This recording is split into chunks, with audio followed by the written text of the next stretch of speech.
Senior Life Journeys presents Carol Howell's Let's Talk Dementia, a podcast designed to help caregivers find knowledge, power, hope, and smiles in their dementia caregiving journey. Welcome to Let's Talk Dementia. Here is your host, best-selling author, Carol Howell.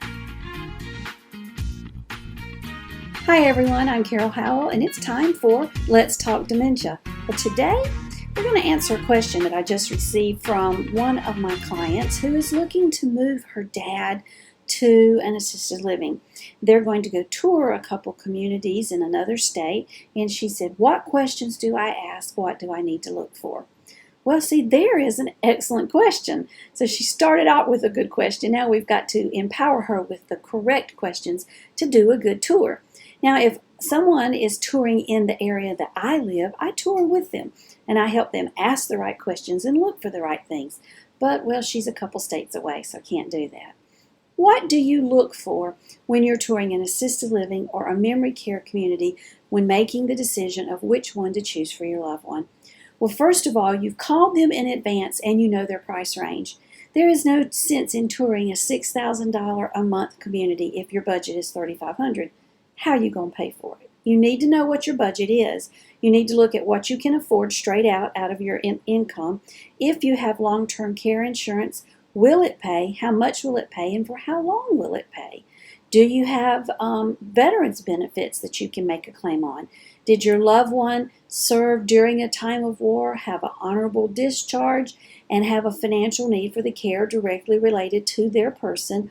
Or is that true of the spouse? The spouse has the need, the spouse of the veteran. We look at those things and discern, okay, we've got this much money, we can get this much money, it equals this much money, and we've still got to pay for prescriptions and doctor's visits and toothpaste and buy some clothes and maybe some snacks here and there. So we got to have, some money to do all this.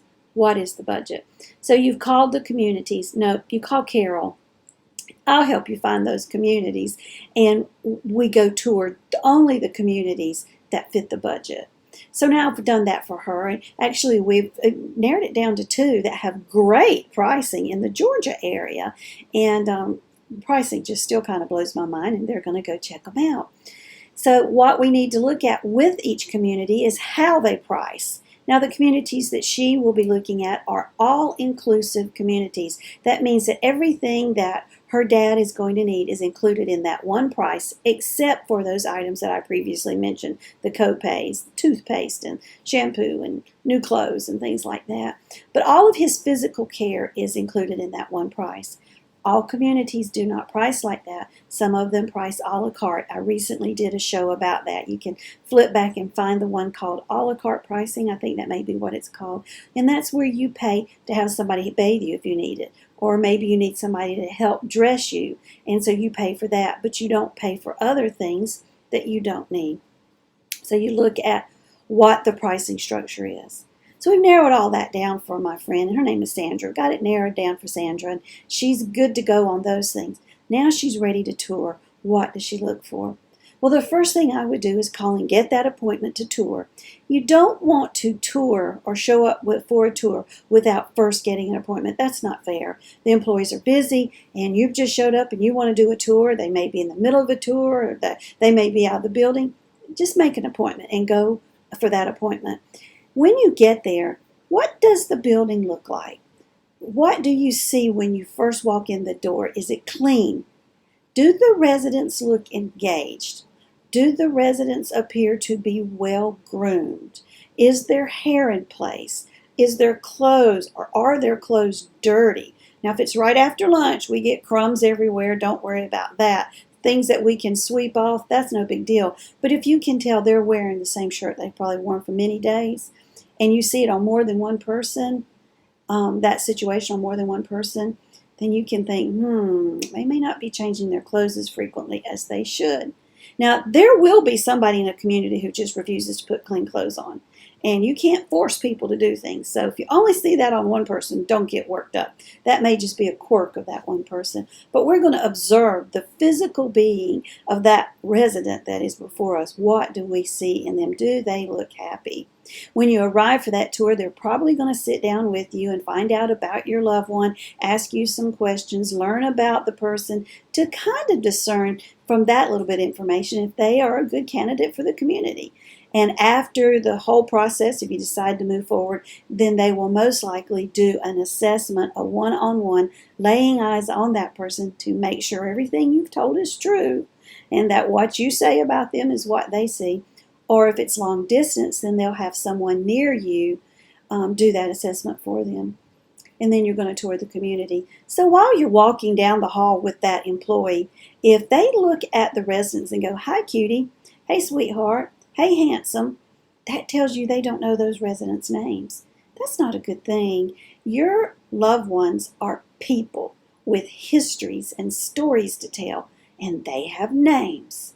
I had a client one time who was a dentist, and he absolutely demanded to be called doctor. "My name is Dr. so-and-so." And that's what his note said. Always refer to him as doctor, and then his last name. But are they referring to them by their names? "Hi, Carol, how are you?" "Hi, Vera, I like your dress. You look pretty."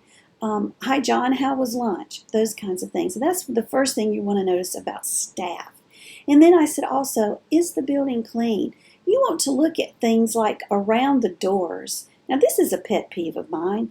In communities where where the care isn't quite what I think it should be, I have noticed that the handles around the doors, the trim around the doors, the bottom of the doors, they're just nasty. I mean, there's dirty and then there's nasty. They're just nasty. Those things are going to get dirty because there's a lot of people in the community using that bathroom or going down the hall in a wheelchair and it gets banged up.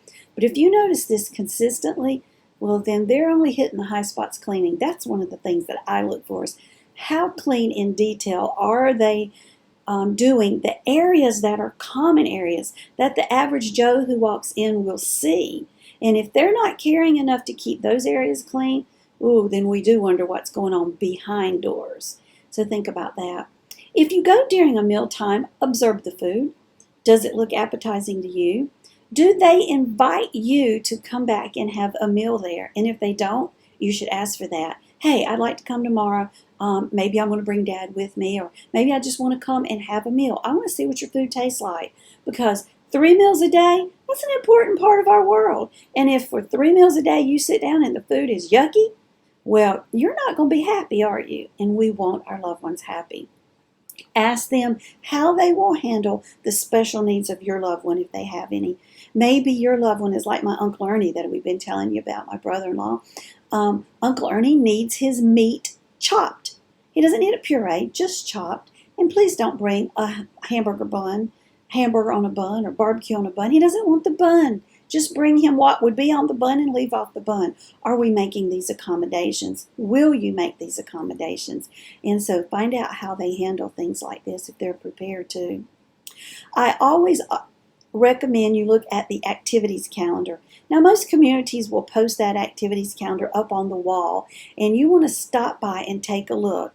Look at your watch and go, "Well, it's 2 o'clock on Tuesday, and today's the 20 whatever. Let's look and see. Oh, today at 2 o'clock, they're supposed to be having music."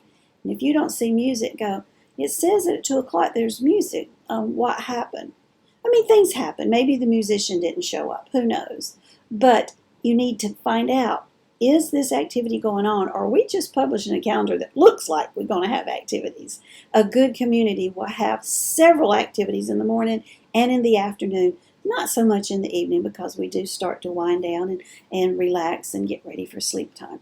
So what are the activities? Are they holding them? Are they activities that you think your loved one would enjoy? Now, with Uncle Ernie, there's not an activity on the planet he's going to participate in. I mean, not the first. He's just not. But my mama would go to activities. She would go do things. She would get on the bus and take trips. If your loved one will do those things, are there things on the calendar that you think might appeal to them? The other thing I would recommend that you do is ask them, are they running any specials? Ask for a discount. Now, the communities are seriously going to hate me for telling you this, but oh well, it's the way life goes. Ask for a discount. The closer to the end of the month that you choose to find a community, generally the lower the price, because they have quotas to meet and they're more willing to wheel and deal towards the end of the month than they are the first of the month. I'm just going to tell you that's the truth. So keep that in mind. That may not always be the situation for you. You may need to move your loved one sooner. Still ask for a discount. Can I get a discount? Will you throw in 10 days free? Whatever. Will you discount something to make this more affordable? When we had to move Uncle Ernie from assisted living to memory care, I called the memory care and said, this is my budget. This is what he can afford, and he cannot afford more than this. I know what he's got, and I know what he can afford. Can you do it for this price? And they said, yes, they would. It was not their stated rate, but they said they would do it, so that worked.